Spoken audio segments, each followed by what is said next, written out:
Ils ne testent pas votre gentillesse. Ils testent votre seuil. Ils veulent savoir à partir de quel moment vous cessez d'être aimable pour devenir solide. Et la plupart du temps, la réponse les rassure. Vous êtes serviable, disponible, compréhensif. Donc pénétrable, pas mauvais, pas faible au sens noble, simplement ouvert de tous les côtés. Vous l'avez déjà senti, pas forcément dans une scène spectaculaire, rien d'aussi propre, rien d'aussi net. Cela commence souvent par une petite torsion. Une demande formulée comme si vous étiez naturellement censé dire oui. Un ton familier qui prend trop de place. Une remarque déplacée maquillée en humour. Un retard qu'on vous impose. Une faveur qu'on vous réclame au dernier moment. Une critique glissée devant d'autres personnes pour voir si vous allez avaler, expliquer, sourire ou enfin poser une limite. Le problème, ce n'est pas que vous soyez gentil. Le problème, c'est ce que la plupart des gens lisent derrière la gentillesse non encadrée. Ils n'y voient pas de la noblesse. Ils y voient de la souplesse disponible. Ils n'y voient pas une maîtrise. Ils y voient une peur. Peur de déplaire. Peur de rompre le lien. Peur d'être jugé dur. Ingrat. Froid. Difficile. Et à partir du moment où votre comportement sent cette peur, le test commence. Au travail, cela prend la forme d'un collègue qui vous interrompt plus que les autres, puis vous redonne la parole quand il veut, comme s'il gérait votre place dans la pièce. En famille, c'est cette personne qui sait exactement quel bouton émotionnel appuyer pour obtenir encore un effort, encore un service, encore un silence. Dans le couple, c'est parfois plus discret encore. Quelqu'un qui dépasse la ligne, observe votre réaction, puis réajuste sa manière de vous traiter à partir de votre tolérance. Presque personne ne l'avoue ainsi. Mais beaucoup fonctionnent ainsi. Ce que vous prenez pour des malentendus répétés est souvent une cartographie. Les gens vous cartographient. Ils repèrent votre besoin d'être bien vu. Ils repèrent l'endroit où vous commencez à vous justifier. Ils repèrent votre inconfort face à la tension. Ils repèrent que vous préférez vous trahir légèrement plutôt que d'installer un malaise frontal. Et à partir de là, ils savent combien de poids ils peuvent poser sur vous sans que vous ne renversiez la table. C'est là que la naïveté commence. Croire que parce que votre intention est propre, la perception en face sera propre elle aussi. C'est une erreur d'enfant. Le monde social ne lit pas seulement l'intention. Il lit la structure. Il lit la stabilité. Il lit la capacité à tenir sous friction. Quelqu'un peut être généreux et imprenable. Quelqu'un peut être poli et impossible à déplacer. Quelqu'un peut être doux et néanmoins dangereux à manipuler. Mais pour cela, la gentillesse doit être encadrée par quelque chose de plus rare. Une colonne intérieure. Sans cette colonne, votre bonté devient une permission implicite. Regardez ce qui se passe quand une personne trop disponible entre dans un groupe. Au début, on la trouve agréable. Puis très vite, on lui donne ce que les autres refusent, les tâches invisibles, les ajustements de dernière minute, les conversations émotionnelles pénibles, les compensations, les arrangements. Pourquoi elle? Parce qu'elle absorbe. Parce qu'elle ne renvoie pas immédiatement le coup. Parce qu'elle veut maintenir l'harmonie même quand l'harmonie se fait à ses dépens. Et plus elle absorbe, plus les autres s'habituent à son absorption comme à une fonction normale. C'est ainsi que naît le manque de respect. Pas toujours dans la brutalité, souvent dans l'habitude. Quelqu'un vous parle sèchement une première fois. Vous faites comme si vous n'aviez rien remarqué. Il recommence avec un demi-ton de plus. Vous riez, vous rationalisez, vous vous dites que ce n'est pas le bon moment pour créer un conflit. La personne apprend. Pas sur vous comme individu profond, sur votre marge d'acceptation. Elle apprend qu'avec vous, il y a du terrain. Et ce que vous appelez patience devient, dans le langage du pouvoir, une zone sans garde. La plupart des gens qui se plaignent d'être trop gentils ne sont pas seulement gentils. Ils sont lisibles. Ils veulent tellement être justes qu'ils révèlent tout. Leur intention, leurs blessures, leur besoin d'être compris, leur effort, leur fatigue, leur bonne volonté. Ils croient que cette transparence les protégera, parce qu'elle prouve leur sincérité. En réalité, elle leur retire une arme essentielle, l'opacité. Or, tout ce qui est totalement lisible est facile à contourner. Si je sais que vous ne supportez pas qu'on vous juge égoïste, il me suffit d'activer ce point. Si je sais que vous avez besoin de vous sentir moralement irréprochable, je peux vous pousser dans des positions absurdes en vous laissant croire que refuser serait un manque de cœur. Si je sais que vous détestez décevoir, je n'ai même pas besoin de vous ordonner quoi que ce soit. Je n'ai qu'à soupirer un peu. Le reste, vous le faites vous-même. C'est pour cela que les plus gentils attirent tant de tests. Non pas parce que la bonté appelle le mal. Cette formule est trop simple. Ils attirent des tests parce qu'ils dégagent souvent une combinaison très exploitable. Chaleur visible, frontières floues, peur du rejet, besoin d'approbation, difficulté à soutenir la tension relationnelle. C'est un terrain idéal pour tous ceux qui avancent par pression discrète, dette émotionnelle, sous-entendu et petits déplacements progressifs. La première rupture doit se faire ici. Vous n'êtes pas respecté pour votre pureté intérieure. Vous êtes respecté pour la difficulté à vous déformer. C'est rude, mais c'est propre. Une personne stable peut rendre service sans devenir une ressource. Elle peut écouter sans devenir une poubelle émotionnelle. Elle peut aimer sans supplier. Elle peut rester calme sans se laisser tester 3 fois de suite. Elle n'a pas besoin de se montrer agressive. Elle fait simplement sentir qu'il existe en elle une limite qui ne négocie pas avec la culpabilité. Le jour où les autres sentent cela, tout change. Pas parce que vous parlez plus fort. Pas parce que vous menacez. Parce qu'ils comprennent enfin qu'avec vous, chaque mouvement a un prix. Le cœur du problème, pourtant, est plus ancien que vos collègues, plus ancien que votre couple, plus ancien que cette famille qui vous use avec le sourire.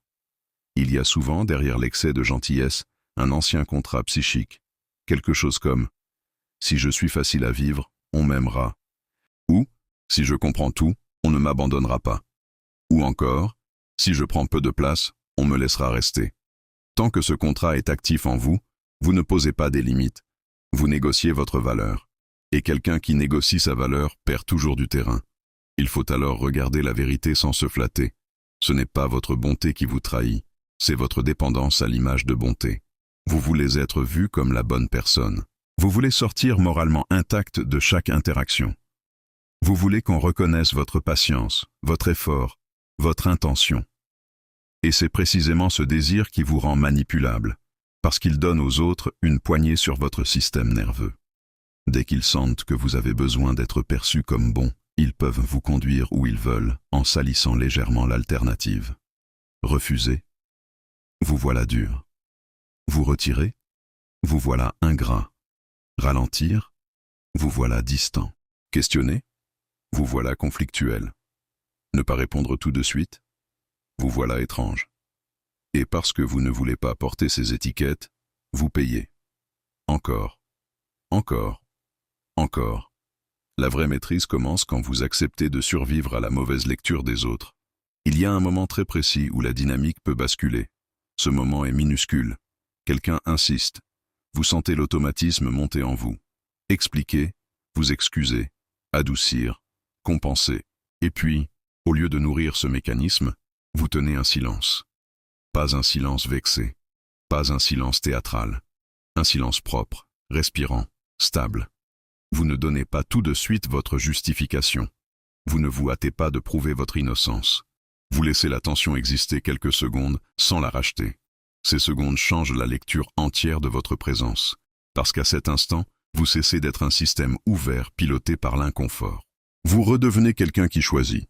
Les manipulateurs subtils détestent cela. Pas forcément les monstres, pas forcément les pervers caricaturaux. Même les gens ordinaires qui vivent de micro-pression détestent cela. Ils veulent des personnes prévisibles, rapides à se défendre, faciles à culpabiliser, visibles de l'intérieur. Ils veulent sentir les boutons. Quand ils ne sentent plus les boutons, ils se recalibrent. Parfois ils vous respectent davantage. Parfois ils s'éloignent. Dans les deux cas, vous gagnez. Mais ce basculement exige une perte. Vous devez perdre l'illusion que tout le monde mérite votre accessibilité totale. Vous devez perdre l'illusion que la clarté suffit. Vous devez perdre l'illusion qu'être généreux vous protège de l'abus. Non. La générosité sans structure attire les prélèvements. Prenez une scène simple. Un supérieur vous appelle tard, une fois de plus, pour une urgence fabriquée. Avant, vous répondiez aussitôt, avec cette vieille croyance. Si je suis fiable, on me respectera. En vérité, vous étiez seulement en train d'éduquer l'autre à votre disponibilité. Cette fois, vous attendez. Vous répondez plus tard, brièvement, sans roman, sans agitation. Pas de grande rébellion. Pas d'explication sentimentale, juste une nouvelle architecture. Soudain, l'autre découvre qu'il ne possède pas un accès permanent à votre énergie. Le pouvoir social est souvent là, dans la manière dont vous gérez l'accès. Même chose dans la famille. Il y a toujours cette tante, ce frère, cette mère, ce cousin, peu importe le visage. La personne qui vous charge parce qu'elle sait que vous absorbez mieux que les autres. Elle vous parle comme à un réservoir. Elle ne vous consulte pas. Elle vous utilise émotionnellement. Si vous tentez d'en parler avec trop de douceur, elle contourne. Si vous vous justifiez, elle retourne la scène. Si vous expliquez votre fatigue, elle vous rappelle tout ce qu'elle a fait pour vous, ou vous accuse de changer. Alors que faire? Retirer de l'explication, introduire du cadre. Je ne peux pas. Pas comme ça. On reparlera plus tard. Peu de mots. Voix basse. Rien à négocier. Votre calme fait le travail que vos discours ne faisaient jamais. Les gens croient souvent que pour être respecté, il faut devenir dur. C'est faux. Il faut devenir coûteux à manipuler. Ce n'est pas la même chose.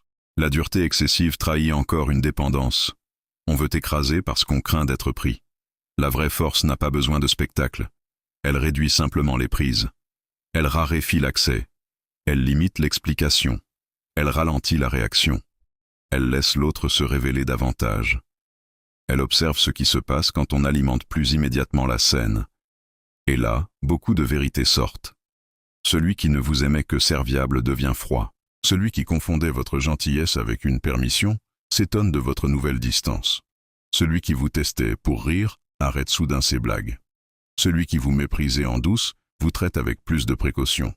Vous ne découvrez pas qu'ils ont changé. Vous découvrez ce qu'ils faisaient depuis longtemps avec votre ancien format. C'est dur à avaler, parce que cela casse une illusion affective. Vous vouliez croire que certains liens reposaient sur l'estime. Ils reposaient parfois sur votre capacité à encaisser sans facture. C'est ici que le travail devient intérieur. Pourquoi cela vous blesse-t-il autant quand quelqu'un vous juge froid dès que vous ralentissez votre disponibilité? Parce qu'au fond, une partie de vous associe encore l'amour à l'utilité. Une partie de vous croit qu'être choisi dépend de votre capacité à soulager, porter, comprendre, arranger. Peut-être avez-vous appris très tôt que prendre moins de place permettait de garder la paix. Peut-être avez-vous été valorisé quand vous étiez mature trop vite, raisonnable trop tôt, accommodant avant l'âge. Alors aujourd'hui encore, dès qu'il faut décevoir pour se protéger, quelque chose en vous panique comme si le lien entier était menacé. Voilà le nœud réel. Ce n'est pas un problème de communication. C'est un problème de permission intérieure. Tant que vous n'avez pas profondément la permission d'être mal interprété, vous restez sous contrôle externe. Quelqu'un hausse le ton et votre système veut restaurer. Quelqu'un vous accuse d'égoïsme et vous voulez prouver le contraire. Quelqu'un vous boude et vous cherchez à réparer même quand vous n'avez rien cassé. Ce n'est pas de la bonté, c'est de la captivité élégante. Il faut devenir capable de laisser l'autre avoir sa lecture. Pas toujours, pas dans tout, mais assez pour ne plus courir après chaque image menacée. Il faut supporter que certains vous trouvent moins pratique. Il faut supporter que certains ne comprennent pas votre retrait. Il faut supporter qu'un accès fermé produise de la frustration chez ceux qui vivaient de votre ouverture. C'est le prix d'une présence souveraine. Quand vous commencez ce travail, les premières tentations sont trompeuses. Vous aurez envie de surcorriger, de devenir brusque, coupant, absent, presque glacial pour compenser les années de trop-plein. Résister, ce n'est pas cela. Le but n'est pas de devenir inaccessible par blessure. Le but est de devenir lisible sur un point précis. Votre centre ne se négocie pas. Vous pouvez rester poli, même chaleureux, mais plus jamais ouvert au pillage. Cela demande 3 déplacements intérieurs. Le premier, remplacer le besoin d'être perçu comme bon par le besoin d'être cohérent. Quand vous choisissez la cohérence, vous arrêtez de trahir votre fatigue, votre temps, vos limites, votre dignité pour conserver une image. La cohérence simplifie la voix. Elle enlève le tremblement. Elle retire les justifications décoratives. Le deuxième, accepter que la tension n'est pas un échec. Pendant longtemps, vous avez peut-être traité la moindre tension relationnelle comme un danger. Alors vous l'achetiez, vous la lissiez, vous payiez pour qu'elle disparaisse. Mais la tension n'est pas toujours une menace. Souvent, c'est un filtre. Elle révèle qui respecte encore votre humanité quand vous n'êtes plus commode. Le troisième, développer une relation plus froide avec la culpabilité. Pas l'indifférence morale, la lucidité. Comprendre que la culpabilité est souvent utilisée comme un code d'accès. Dès que vous commencez à poser des limites, certains vous envoient de la culpabilité comme on teste une serrure. Si la porte s'ouvre, ils entrent. Si elle reste fermée, ils apprennent. Ce qui déroute le plus les gens, ce n'est pas votre refus, c'est votre refus calme. Un refus agité invite au combat. Un refus stable ferme la scène. Non, je ne ferai pas cela. Ce n'est pas possible. Je préfère m'arrêter là. Peu de mots, aucune hostilité, aucune énergie à convaincre. Vous ne plaidez plus pour exister. Vous statuez sur ce qui est acceptable pour vous. Il y a une élégance redoutable là-dedans. Imaginez une réunion. Quelqu'un vous coupe pour la 3e fois. Avant, vous auriez souri, attendu, repris plus tard, peut-être avec une pointe d'irritation mal digérée. Désormais, vous le regardez. Vous laissez un silence net. Puis vous dites, sans monter, « Je termine ». Rien de plus. Vous ne commentez pas son impolitesse. Vous ne jouez pas au professeur. Vous ne faites pas un procès. Vous remettez simplement la structure debout. Toute la pièce sans la différence. Imaginez un proche qui vous parle avec mépris sous couvert de fatigue. Avant, vous auriez absorbé pour ne pas aggraver l'ambiance. Cette fois, vous retirez votre présence. Pas en punition, en conséquence. On reprendra plus tard. Puis vous partez. Le message n'est pas verbal, le message est architectural. L'accès à vous dépend du niveau de respect. Le langage du pouvoir silencieux est souvent un langage de conséquences, pas d'explication. Beaucoup de personnes gentilles se détruisent parce qu'elles parlent trop tôt. Elles expliquent leurs limites avant de la faire exister. Elles décrivent leur inconfort à quelqu'un qui profite déjà de lui. Elles négocient leurs frontières avec celui-là même qui bénéficie de son absence. Mauvais ordre. La frontière d'abord. L'explication, si elle est encore utile, ensuite. Et souvent, elle ne l'est pas. L'autre vérité que peu de gens acceptent. Certaines personnes ne vous testeront jamais si elles perçoivent immédiatement une stabilité ferme en vous. Elles ne deviennent pas meilleures. Elles deviennent prudentes. C'est inconfortable à entendre, mais libérateur. Vous n'avez pas besoin de convaincre le monde de votre valeur. Vous devez seulement empêcher le monde de vous classer dans la catégorie « facile à déplacer ». La perception est plus rapide que le discours. Votre manière de répondre, de temporiser, de regarder, de ne pas vous précipiter à dissiper un malaise, dit tout. Celui qui se justifie trop annonce qu'il dépend du verdict. Celui qui peut laisser passer quelques secondes sans combler le vide annonce qu'il possède un centre. Et dans les jeux de pouvoir ordinaires, le centre gagne plus souvent que la vertu démonstrative. Cela ne veut pas dire devenir opaque par paranoïa. Cela veut dire cesser de distribuer gratuitement le manuel de votre système. Tout le monde n'a pas besoin de connaître vos blessures, vos dilemmes, vos intentions profondes, vos raisons exactes, vos conflits internes. Cette transparence mal placée n'est pas toujours de l'authenticité. Parfois, c'est une tentative de sécuriser le lien en mettant votre ventre sur la table. Mauvaise stratégie. Ce qui est offert sans discernement perd de la valeur et augmente le risque de capture. Une personne difficile à manipuler n'est pas une personne dure. C'est une personne qui ne remet plus son centre entre les mains d'autrui. Elle écoute, mais elle ne s'ouvre pas au couteau. Elle donne, mais elle ne se vide pas. Elle répond, mais elle n'accourt plus. Elle aime, mais elle ne mendie plus la paix. Elle comprend, mais elle ne s'écrase plus au nom de la compréhension. À partir de là, votre gentillesse change de nature. Elle n'est plus l'expression d'un besoin. Elle devient un choix. Et un choix a une autre densité qu'un automatisme. Le monde le sent immédiatement. Alors la question n'est plus « comment rester gentil sans être utilisé ?» La vraie question est plus sévère. Qu'est-ce qui, en vous, a encore besoin d'être aimé au point d'accepter l'inacceptable?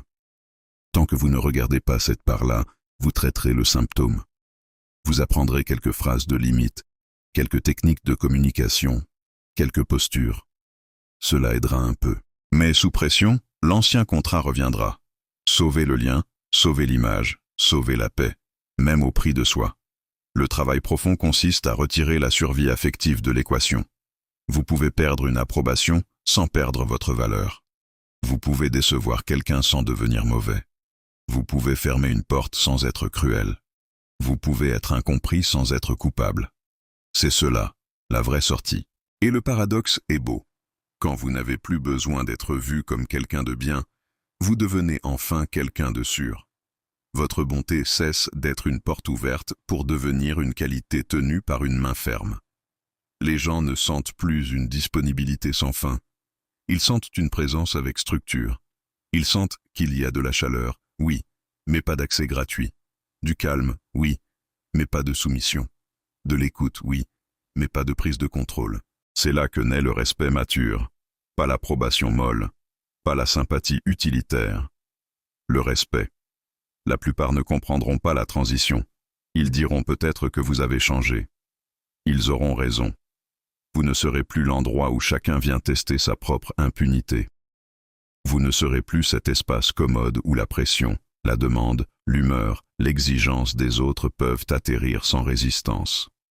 Vous deviendrez plus rare, plus calme, plus difficile à lire. Et soudain, beaucoup de comportements autour de vous se réorganiseront sans que vous ayez besoin de prononcer un grand discours. C'est cela qui dérange, quand quelqu'un cesse d'être manipulable sans devenir bruyant. Alors gardez ceci. La prochaine fois qu'on vous pousse légèrement, ne cherchez pas tout de suite à prouver votre douceur. Observez, tenez, laissez le silence mesurer la scène. Et souvenez-vous, on respecte rarement ceux qui cherchent sans cesse à être aimés. On respecte ce qui reste stable quand l'autre tente de le plier. Ne donnez plus votre bonté comme un accès. Donnez-la comme un luxe. Et que ceux qui veulent entrer apprennent d'abord une chose simple. Chez vous, la gentillesse n'est plus une faiblesse perçue. C'est une force gardée.